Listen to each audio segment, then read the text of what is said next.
میں ان سب حضرات کا ممنون کرم ہوں جنہوں نے ملک کے ان حالات میں جن پر آپ کے سامنے ہر شخص نے تشویش کا اظہار کیا ہے، ان حالات میں جمعیت علماء ہند کے اسٹیج سے قومی یکجہتی کے پروگرام کو منعقد کیا اور آپ حضرات نے ان کے بلانے پر لبیک فرمایا اور یہاں تشریف لائے۔ لیکن میں سب سے پہلے جناب پٹیل صاحب مرحوم جو دارالعلوم دیوبند کے فاضل اور قوم اور ملک کے بے لوث خادم،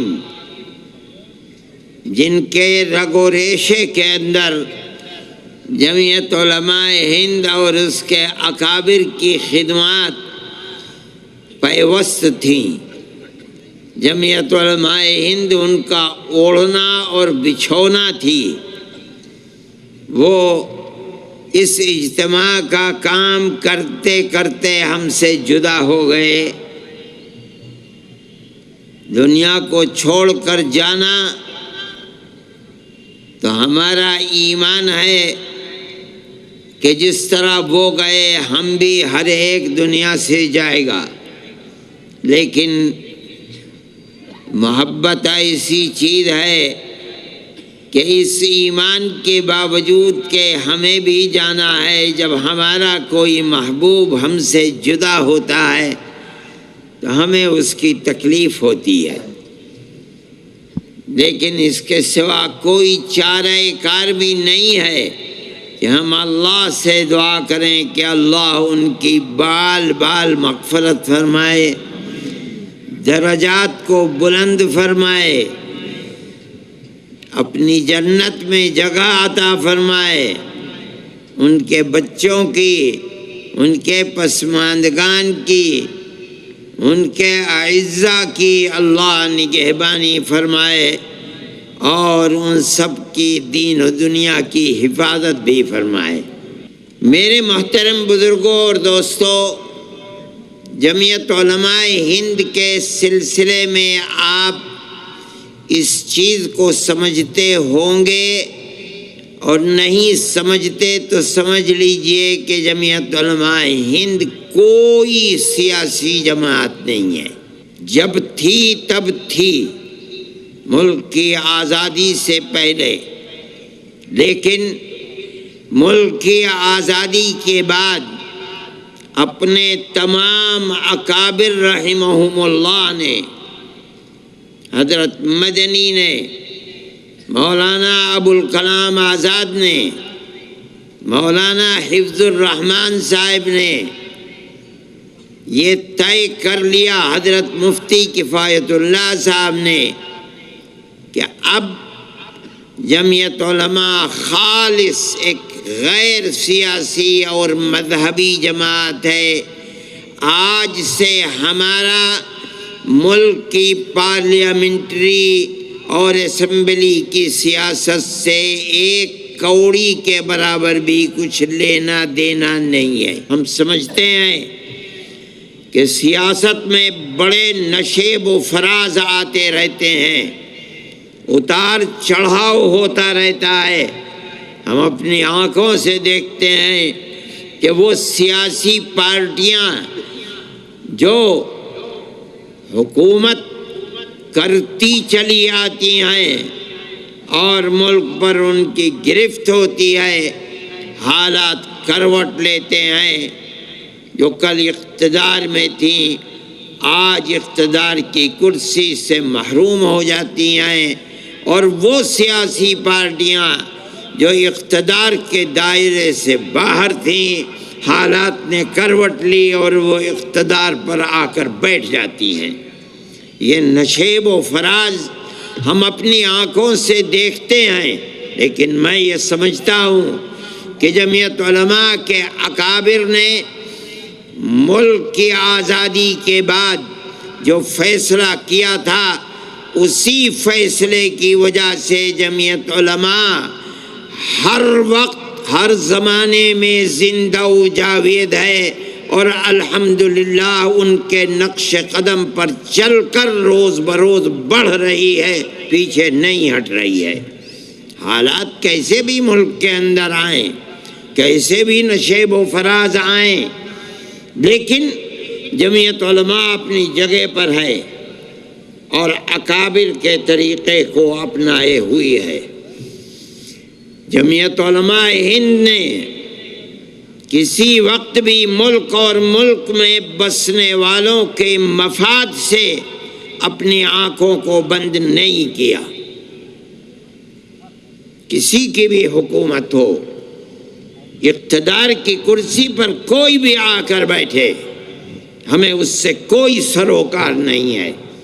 ہم جس چیز کو ملک اور ملک میں بسنے والی قوم کے حق میں سمجھتے ہیں، ہمیشہ جمعیت علماء ہند نے آواز کو بلند کیا ہے اور اپنے ملک اور قوم کی خدمت کے لیے جس چیز کو حق سمجھا ہے اس کو کہا ہے اور اس کے لیے کام کیا ہے۔ میں یہ بات کہتا ہوں اور آپ تک اس بات کو پہنچانا چاہتا ہوں تاکہ آپ یہ سمجھیں کہ جمعیت علماء کا کردار اس ملک کو اٹھانے میں، امن و امان کو قائم کرنے میں، ملک کی ترقی میں کیا ہے، آپ اس کو اپنے ذہن میں رکھیں، اس لیے کہ جس قوم کو اپنے بزرگوں کی تاریخ سے ناواقفیت ہوتی ہے اور وہ اپنے پوروجوں کی تاریخ اور قربانیوں سے ناآشنا ہوتی ہے، وہ قوم اپنے مستقبل کے لیے اپنے صحیح رخ کو کبھی اختیار نہیں کر پاتی۔ آپ کو سمجھنا چاہیے کہ بزرگوں نے دیا کیا ہے۔ میں کہتا ہوں کہ ملک آزاد ہوا، لیکن ملک آزادی کے ساتھ تقسیم بھی ہو گیا۔ آزادی جیسے جیسے جمعیت علماء ہند کے اکابر کو نظر آتی تھی کہ ملک آزادی کی طرف چل رہا ہے، مفتی کفایت اللہ صاحب، مولانا مدنی، مولانا ابوالکلام آزاد، مولانا حفظ الرحمان سوہاروی برابر مہاتما گاندھی سے، موتی لال نہرو سے، جواہر لال نہرو سے برابر یہ وعدہ لیتے چلتے تھے کہ ہمیں بتاؤ کہ ملک آزاد ہوگا تو ملک کا دستور کیا بنے گا؟ کیا ملک ہندو راشٹر بنے گا یا ملک کا دستور سیکولر دستور بنے گا؟ اور تجاویز موجود ہیں۔ سن 46 کا کانگریس کا بلٹن موجود ہے، ہمارے پاس کانگریس کے جواب موجود ہیں، آج بھی موجود ہیں، جن میں کانگریس کمیٹی، اس کی ورکنگ کمیٹیاں، اس کے عام اجلاس برابر ہمارے خطوط کا جواب دیتے ہیں اور یہ وعدہ کرتے چلتے ہیں کہ ملک آزاد ہوگا تو ملک کا دستور سیکولر دستور ہوگا۔ اب ملک آزاد ہوا، بدقسمتی سے آزادی کے بعد ملک تقسیم ہو گیا اور ایک جماعت نے اسلام کے نام کے اوپر ملک کے تقسیم کرنے کا مطالبہ کیا۔ ہمارے اکابر نے اس کی مخالفت کی، ان کے گلے میں جوتوں کا ہار ڈالا گیا، ان کی ٹوپیوں کو اچھالا گیا، ان کی پگڑیوں کو پامال کیا گیا، مگر انہوں نے اپنی قوم اور اپنے ملک کے لیے جس نظریے کو حق سمجھا تھا ہر چیز کو برداشت کیا، مگر ایک بال برابر ان کے پیر میں جنبش نہیں آئی۔ یہاں تک کہ ملک تقسیم ہوا، یہ ملک تو اللہ کا ملک ہے، زمین و آسمان وہ جو چاہتا ہے کرتا ہے۔ ملک کی تقسیم کے بعد ہندوستان میں ایک آواز اٹھی، میں نام لینا نہیں چاہتا ہوں، اگر نام لوں گا تو لوگوں کو تکلیف پہنچے گی۔ مولانا ابوالکلام آزاد نے انڈیا ونس فریڈم کے اندر نام لے کر بتایا کہ وہ یہ سمجھتے تھے کہ ملک اسلام کے نام کے اوپر تقسیم ہو گیا، اب ہمارے ملک کا دستور سیکولر دستور نہیں بلکہ مذہبی دستور ہوگا، اور یہ ملک ہندوستان ہندو اسٹیٹ بنے گا، سیکولر اسٹیٹ نہیں بنے گا۔ بڑی قداور شخصیت تھی ملک کی، ان کے ساتھ ایک نظریاتی جماعت تھی، لیکن جمعیت علماء ہند تنہا ایک پتھر تھا جو درمیان میں کھڑا ہوا، اور ہمارے اکابر تنہا تھے۔ اس وقت جماعتیں کہاں تھی؟ آج تو آدمی اپنی جیب میں جماعت لیے پھرتا ہے، صبح کو جماعتیں بنتی ہیں، شام کو ٹوٹتی ہیں۔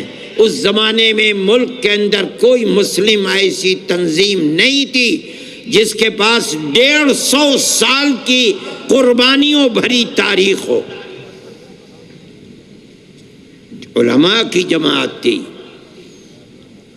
1803 میں شاہ عبدالعزیز صاحب محدث دہلوی نے جس دن انگریز نے ایسٹ انڈیا کمپنی نے اعلان کیا تھا کہ آج ملک خدا کا ہے، خلق خدا کی ہے، حکومت اور ملک بادشاہ سلامت کا ہے، لیکن آج سے ملک کے اندر حکم ایسٹ انڈیا کمپنی کا ہے، اس دن شاہ عبدالعزیز صاحب محدث دہلوی نے اعلان کیا تھا کہ آج ہمارا ملک غلام ہو گیا، اس کی آزادی کے لیے جہاد کرنا ہر مسلمان کا فرض ہے۔ یہ پہلی آواز تھی ملک کی آزادی کے لیے، لوگ نہیں جانتے۔ اور پھر یہ آزادی کی آواز کے اندر جان پیدا ہوتی رہی، ان کے شاگرد، ان کے خانوادے کے لوگوں نے اس کو آگے بڑھایا۔ شاہ اسماعیل شہید، سید احمد شہید رحمت اللہ علیہما کو پیدا کیا۔ مولانا نے جو بات کہی تھی اس کی بڑی قیمت چکائی۔ مولانا کو زہر دیا گیا، مولانا کے جسم میں سفید داغ پڑ گئے، مولانا کی جائیداد کو قرق کر لیا گیا، ان کے مدرسے کو دفن کر دیا گیا، یہ تمام کچھ ہوا، لیکن وہ مرد مومن تھا، سب کچھ اس نے برداشت کیا، لیکن اس کے پیر میں جنبش نہیں آئی۔ وہ چلے گئے دنیا سے 1824 میں، اور ان دو ان کے پیدا کیے ہوئے لوگوں نے اٹھایا اس کردار کو، اور یہاں تک کہ سن 31 کے اندر وہ بھی بالا کوٹ کے میدان میں شہید ہو گئے۔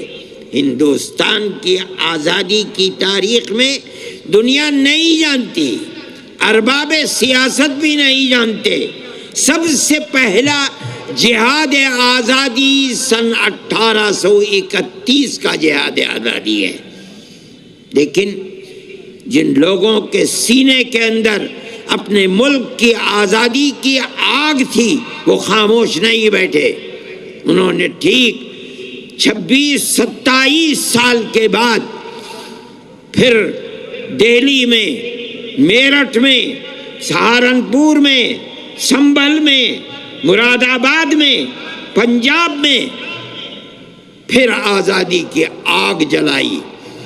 مراد آباد میں نواب مجو خاں کو پکڑوا کر کے، اور انگریز نے گھوڑے پر بیٹھ کر اور ان کے زندہ جسم کو گھوڑے کے ٹاپ میں پیر میں باندھ کر اور بھگا کر کے ان کے ٹکڑے ٹکڑے کر دیے۔ آج بھی وہاں قبرستان ہے مراد آباد میں جس کا نام ہے گنج شہیداں۔ آج لوگ جانتے بھی نہیں گنج شہیداں کا مطلب کیا ہے۔ اتنے لوگوں کو قتل کیا گیا تھا، کہتے ہیں کہ مٹی ان کے خون سے سرخ ہو گئی تھی۔ اس کا نام ہی گنج شہیداں ہے، بہت بڑا قبرستان ہے۔ میں یہ کہتا ہوں کہ ہندوستان کی تاریخ کے اندر علماء کا کردار کیا ہے یہ آپ کے سامنے ہے۔ ٹھیک ہے، اس کے اندر بھی 31 میں شکست ہوئی، سن 57 میں شکست ہوئی۔ مورخین لکھتے ہیں روح روشن مستقبل کتاب ہے، روشن مستقبل کتاب ہے، روح روشن مستقبل کتاب ہے۔ ان کتابوں کو آج بھی پرانی لائبریریوں کے اندر دیکھا جا سکتا ہے۔ سن 1857 کے اندر دلی میں صرف علماء 33,000 علماء کو شہید کیا گیا ہے۔ یہ آپ کی تاریخ ہے، دنیا جانتی بھی نہیں ہے۔ جب یہاں بھی ناکامی ہوئی تو اس کے بعد دارالعلوم دیوبند کو قائم کیا گیا۔ اور وہ بھی عجیب چیز ہے کہ جب عام معافی کا اعلان ہوا تو علماء نے یہ دیکھا کہ وہ لوگ جن کی گھٹی کے اندر انگریز کی دشمنی تھی اور وہ 1857 کے اندر شہید کر دیے گئے، انہی کی یتیم اولاد سڑکوں کے اوپر بھیک مانگ رہی ہے، مرنے والا مر گیا، بیوہ ماں اپنے ناموس کی حفاظت کرتے ہوئے گھر کے اندر بیٹھی ہوئی ہے اور اولاد کے پاس کھانے کو نہیں ہے، وہ بھیک مانگ رہے ہیں۔ چرچ کے لوگ ان کا ہاتھ پکڑ رہے ہیں اور ماں سے کہتے ہیں یہ بچہ ہمیں دو، ہم اس بچے کو مفت پہنائیں گے، مفت کھلائیں گے، مفت پڑھائیں گے، اور اس کے بعد اس کو علم دے کر گورنمنٹ کی ملازمت دلائیں گے، یہ اپنے پیٹ کو بھی پالے گا، تمہارے پیٹ کو بھی پالے گا۔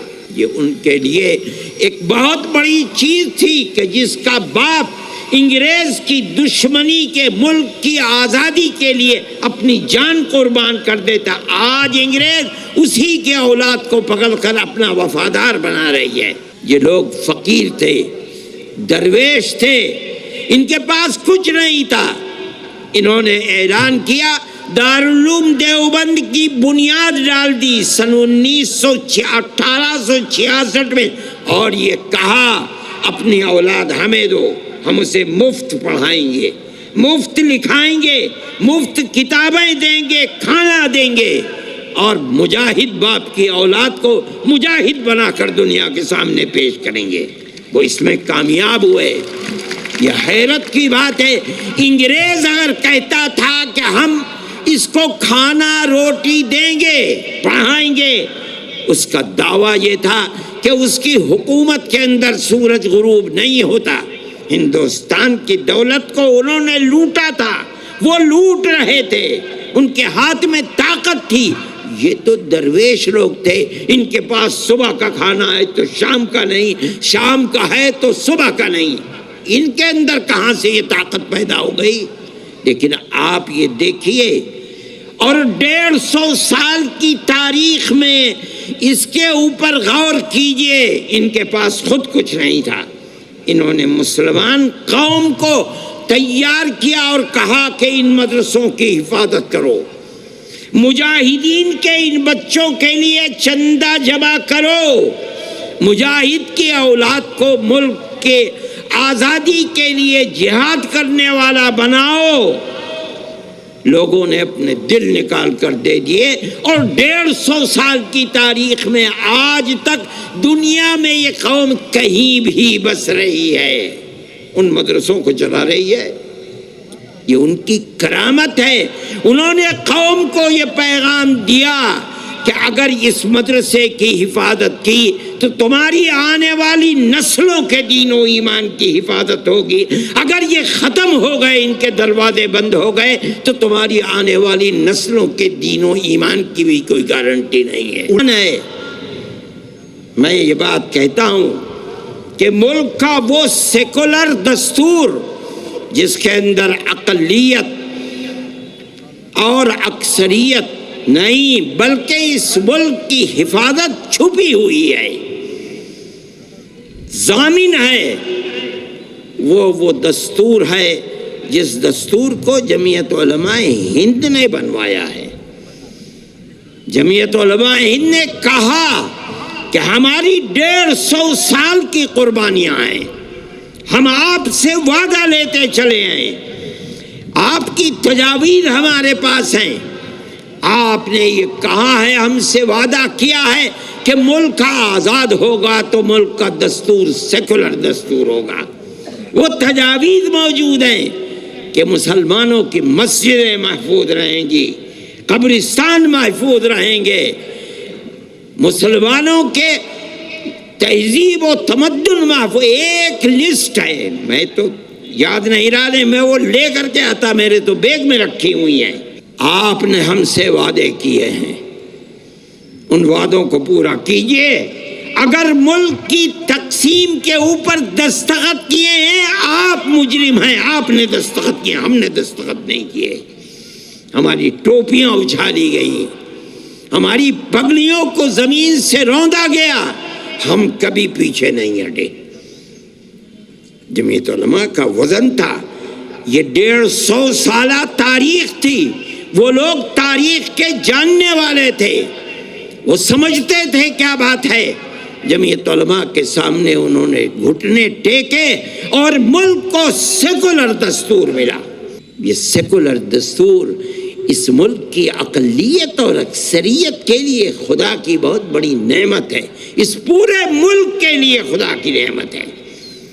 میں یہ کہتا ہوں کہ اب حالات نے ملک کے کروٹ لی ہے۔ جمعیت علماء کا نظریہ میں نے آپ کے سامنے پیش کیا۔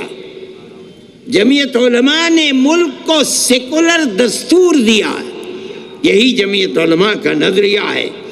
سیکولر دستور کا مطلب یہ ہے کہ حکومت کا کوئی مذہب نہیں ہے، ملک میں بسنے والا جنتا ہر مذہب کی ماننے والی اپنے مذہب پر عمل کرنے اور چلنے میں آزادی رکھتی ہے۔ رہ گیا ملک، حکومت، اس کا کوئی مذہب نہیں ہے۔ جمعیت علماء اپنے اس نظریے